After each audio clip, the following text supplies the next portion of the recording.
ਤੁਸੀਂ ਮੈਨੂੰ ਇਹ ਦੱਸੋ ਆ ਜਿੰਨਾਤ ਵਗੈਰਾ ਜਿਹੜਾ ਕਿਸੇ ਦੇ ਸਾਇਆ ਹੁੰਦਾ ਵਾ ਕੀ ਪੜ੍ਹਾਈ ਕਰਦੇ ਹੋ ਜਿੰਦੇ ਵਿੱਚ ਉਹ ਜਿੰਨਾਤ ਹਾਜ਼ਰ ਹੁੰਦੇ ਨੇ ਹਾਜ਼ਰ ਹੋਣ ਤੋਂ ਬਾਅਦ ਜਨਾਬ ਉਹ ਮੁਖਤਰ ਤਰ੍ਹਾਂ ਦੇ ਜਿਹੜੇ ਕੋਈ ਕੰਮ ਰੁਕਾਵਟ ਹੁੰਦੀ ਆ ਜੋ ਕੁਝ ਵੀ ਹੁੰਦਾ ਉਹ ਖਤਮ ਹੋ ਜਾਂਦੀ ਆ ਜੇ ਕੁਰਾਨ ਪਾਕ ਜਿੰਨਾਤ ਜਿਹੜੇ ਹੁੰਦੇ ਉਹ ਸੂਰਾ ਜਿੰਨ ਦਾ ਤਵੀਜ਼ ਲਿਖ ਕੇ ਉਸ ਬੰਦੇ ਦੇ ਗੱਲ ਪਾ ਦਿੰਦਾ।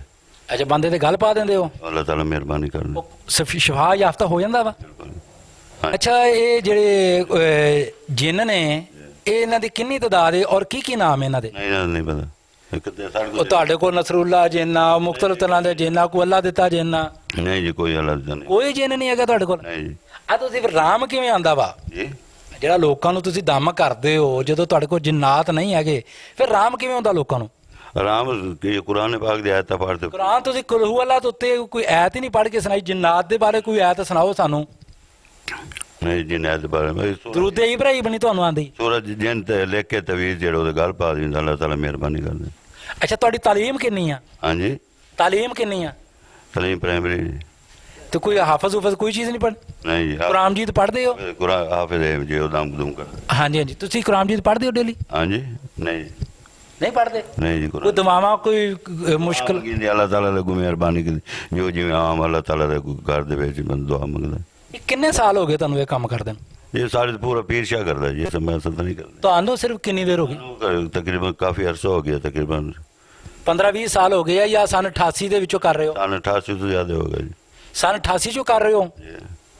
ਅੱਜ ਤੱਕ ਸਾਰਿਆਂ ਨੂੰ ਸ਼ਿਫਾ ਮਿਲ ਰਹੀ ਆ? ਅੱਲਾਹ ਤਾਲਾ ਕਰਦਾ ਜੀ। ਅੱਛਾ ਯਾਨੀ ਕਿ ਅੱਲਾਹ ਤਾਲਾ ਕਰ ਰਿਹਾ। ਅੱਛਾ ਇੱਥੇ ਤੁਹਾਡੇ ਜਿਹੜੇ ਕੋਈ ਬੰਦੇ ਬੈਠੇ ਨੇ ਇਹਨਾਂ ਵਿੱਚੋਂ ਕਿਸੇ ਨੂੰ ਆਪਾਂ ਸਵਾਲ ਕਰ ਲਈਏ ਵੀ ਇਹਨੂੰ ਕਿਸੇ ਰਾਮ ਆਇਆ ਜਾਂ ਕਿਸੇ ਨੇ ਕੋਈ ਜ਼ੁਲਮ ਜ਼ਿਆਦਤੀ ਹੋਈ ਪੁੱਛ ਸਕਦੇ ਹੋ? ਪੁੱਛ ਲਓ। ਅਗਰ ਉਹ ਕੋਈ ਚੀਜ਼ ਵਿੱਚ ਤੁਹਾਨੂੰ ਉਹ ਕਵੇ ਵੀ ਯਾਰ ਸਾਡੇ ਤੋਂ ਇੰਨੇ ਪੈਸੇ ਲੁੱਟੇ ਨੇ ਆ ਸਾਨੂੰ ਦੇਗਾ ਆ ਸਾਨੂੰ ਫਰਾਡ ਕੀਤਾ ਆ ਤੁਹਾਨੂੰ ਝਾਂਸਾ ਦਿੱਤਾ ਉਹਦੇ ਬਾਰੇ ਕੀ ਰਾਏ ਤੁਹਾਡੀ? ਉਹਦੇ ਬਾਰੇ ਅਸਲ ਲੈਣ ਤਾਂ ਨੰਬਰ ਜੀ।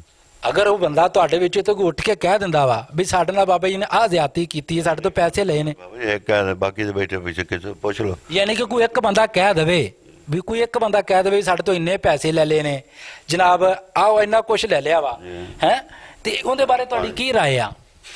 ਜਨਾਬ ਪੁੱਛ ਲਓ ਮੈਂ ਲੈ ਇਹਨਾਂ ਦੇ ਉਹ ਕਹਿਣ ਵੀ ਅਸੀਂ ਦਿੱਤੇ ਆ ਤੁਹਾਡੀ ਕੀ ਰਾਏ ਆ? ਅਸਾਂ ਪੈਸੇ ਭਰਸਾਂਗੇ। ਪੈਸੇ ਭਰੋਗੇ? ਅੱਛਾ ਜਿਹੜੇ ਲੋਕ ਤੁਹਾਨੂੰ ਤੇ ਇਹ ਕੋਈ ਇਲਜ਼ਾਮ ਲਾਉਣ ਵੀ ਯਾਰ ਸਾਡੇ ਤੋਂ ਇਹਨਾਂ ਨੇ ਜਾਨਵਰ ਲਏ ਨੇ ਜਿਹੜੀ ਚੀਜ਼ ਆਪਦੀ ਮਰਜ਼ੀ ਨਾਲ ਪੀ ਲਓ ਪਾਣੀ ਪੀ ਲਓ ਤੁਸੀਂ ਕੋਈ ਐਸੀ ਗੱਲ ਨਹੀਂ। ਅੱਛਾ ਬਾਬਾ ਜੀ ਜਿਹੜੇ ਲੋਕ ਕੋਈ ਤੁਹਾਡੇ ਤੇ ਇਲਜ਼ਾਮ ਇਹ ਲਗਾਉਣ ਉਹ ਕਹਿਣ ਵੀ ਅਸੀਂ ਜਿਹੜੇ ਨਾ ਇਹਨਾਂ ਨੂੰ ਕੋਈ ਬੱਕਰੀਆਂ ਕੋਈ ਭਠੋਰੇ ਕੋਈ ਛੱਤਰੇ ਕੋਈ ਗਾਵਾਂ ਕੋਈ ਮੱਝਾਂ ਕੋਈ ਜਾਨਵਰ ਵੀ ਕਹਿਣ ਵੀ ਅਸੀਂ ਬਾਬਾ ਜੀ ਨੂੰ ਆਪਦੇ ਹੱਥਾਂ ਨਾਲ ਦਿੱਤਾ ਤੇ ਤੁਸੀਂ ਅਗਰ ਉਹ ਮੰਨ ਜਾਣ ਤੁਹਾਡੇ ਮੂੰਹ ਤੇ ਇਕਰਾਰ ਕਰਨ ਤੁਹਾਡੀ ਕੀ ਰਾਏ ਆ? ਅਸੀਂ ਭਰਾਂਗੇ। ਤੁਸੀਂ ਭਰੋਗੇ? ਹਾਂਜੀ ਬਿਲਕੁਲ। ਹਾਂਜੀ ਬਿਲਕੁਲ।